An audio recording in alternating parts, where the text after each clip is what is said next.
안녕하세요. 8월 21일 수요일 신나게 시작하겠습니다. 미국 주식시장은 약세입니다.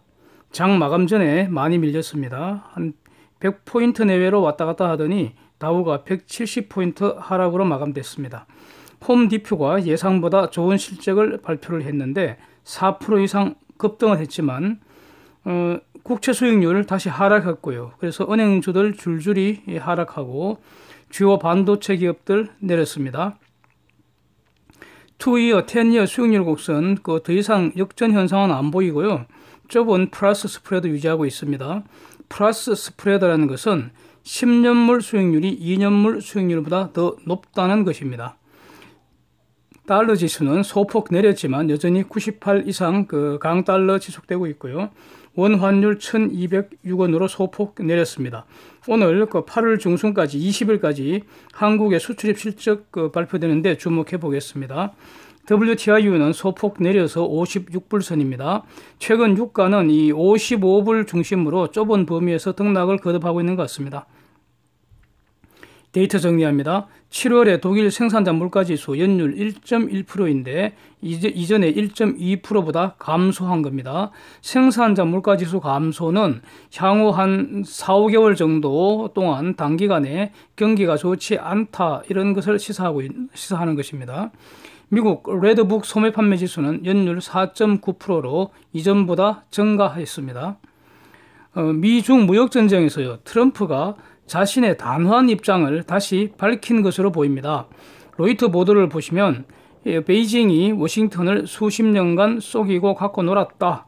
누군가는 반드시 중공을 손을 봐줄 필요가 있는데 그 과정에서 비록 일시적으로 미국 경제에 부담이 되더라도 그렇게 맞서야만 하는데 이 일을 아무도 안 하는 것을 트럼프 자신이 하고 있다. 이렇게 분명히 다시 입장을 밝혔습니다.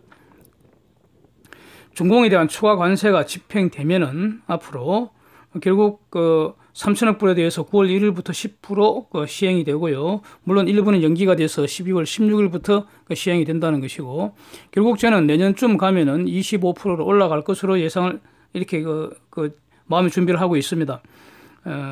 그렇게 중공의 추가 관세가 집행이 되면 그러면 이때부터는 단기간에 일정 부분 미국 소비자들에게 타격이 있을 수도 있겠다 하는 점을 시사하는 거 아닌지 이게 주목이 됩니다. 그래서 소비자들을 설득하는 작업을 시작한 것인지 주목이 됩니다. 트럼프에 대해서 여러 가지 평가가 지금 엇갈리지 않습니까?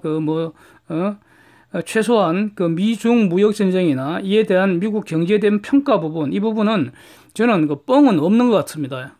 트럼프가. 그리고 사실의 기초에서 지금 분석하고 있는 것 같고요. 말하고 있는 것 같고요. 그 다음에 사실을 숨기지도 않는 것 같습니다. 결국 정면 돌파하겠다. 이렇게 저는 보고 있습니다.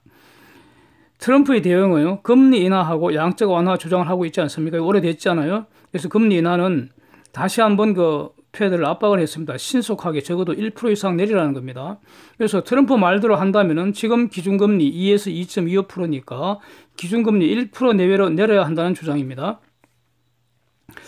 다음으로 지금 나온 보도가 취임 초기에 법인세 인하 이외에 추가로 세금 인하를 고려를 하고 있는 것 같습니다.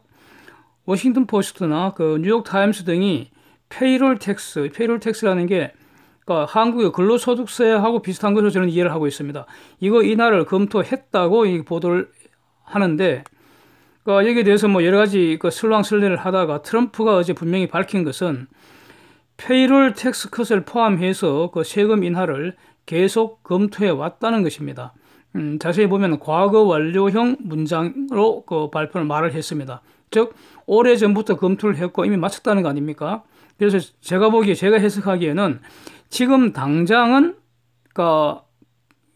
페이롤 텍스 컷 시행하지는 않지만 결국 내리긴 내릴 것 같은데 시기의 문제 남은 것 같습니다. 이것이 아마 결국 지금 당장이 아니라면은 올 가을은 아니라는 거 아니겠습니까?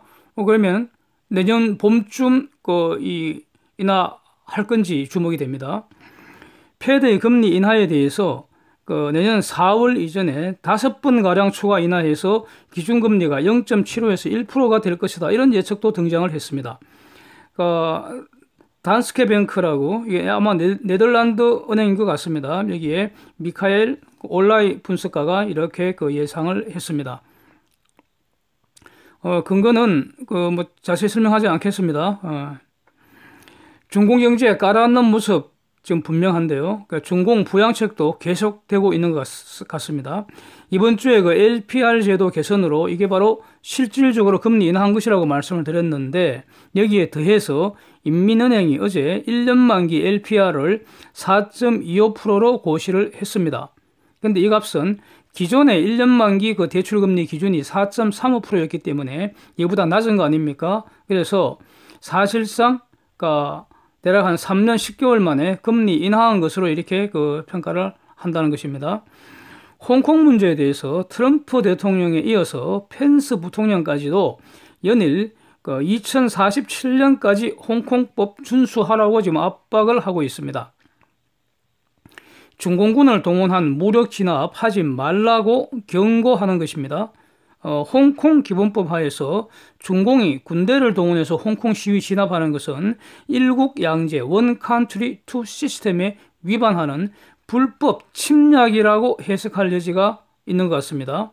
지금 엄연히 홍콩의 헌법에 해당하는 것이 홍콩 기본법, 약해서 홍콩법입니다. 여기에는 중공군이 개입할 여지가 전혀 없습니다.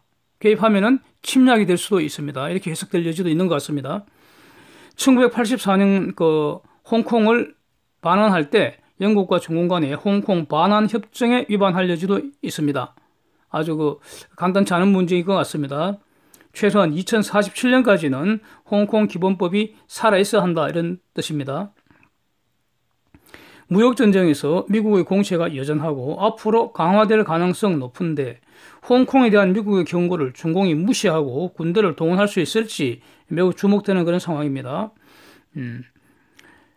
다른 뉴스는요, 트위터, 페이스북이 중공의 계정을 대량으로 삭제하였다는 것인데, 이거 얼마 전에 뉴스가 나왔습니다. 그 이유는 중공 당국의 지시나 조정을 받는 것으로 의심이 되는 이들 계정이 홍콩 시위를 폄훼하고 가짜뉴스, 비하하는 걸로 도배를 했다는 겁니다. 중공 정권이 기획해서 가짜뉴스, 근거 없는 비방글을 작성하고 유포하였다고 판단을 하고, 이러한 선전, 선동 계정을 삭제하였다고 이런 페이스북이나 트위터가 이렇게 발표했다는 이 사실이 매우 놀랍지 않습니까? 네. 이에 대해 중공 당국은요, 자신들의 관점을 소개한 것일 뿐이라고 항변을 합니다. 설득력이 없습니다. 지금 가정법을 동원해서요, 아니면 우리의 상상력을 동원해서 만약에 한국 경제가 여기서 한 번 더 도약을 할 수만 있다면 말이죠. 그러면 한국이 이탈리아 등을 밀어내버리고 G7 국가에 등장할 수도 있다고 저는 생각합니다. 예.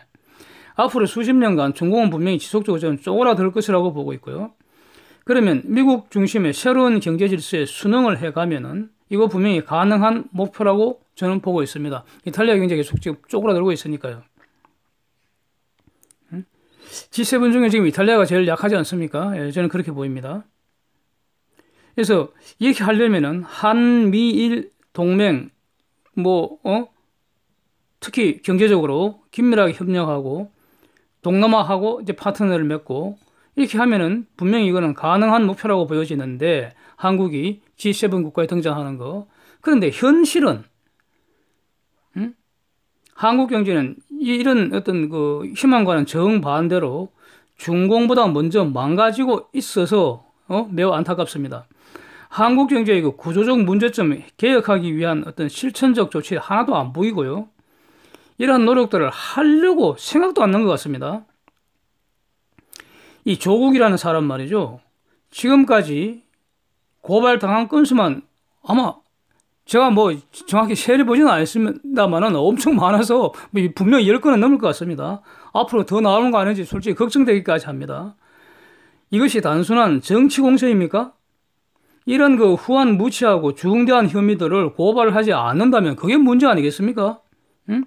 이런 사람은 빨리 그 후보자 교체해버리고요. 검찰 수사나 제도를 받으라고 하고요. 다른 사람 지명하는 것이 국력 낭비 없애고 국민을 통합하는 길 아니겠습니까? 예? 저 사람을 결국 임명을 한다면 과연 국민 통합이 될 것입니까? 더욱 편 갈려져서 싸움질만 계속하다가 한국 경제만 계속 꼬라박는 거 아니겠습니까? 예, 안타깝습니다. 오늘 여기까지입니다. 함께해 주셔서 감사합니다.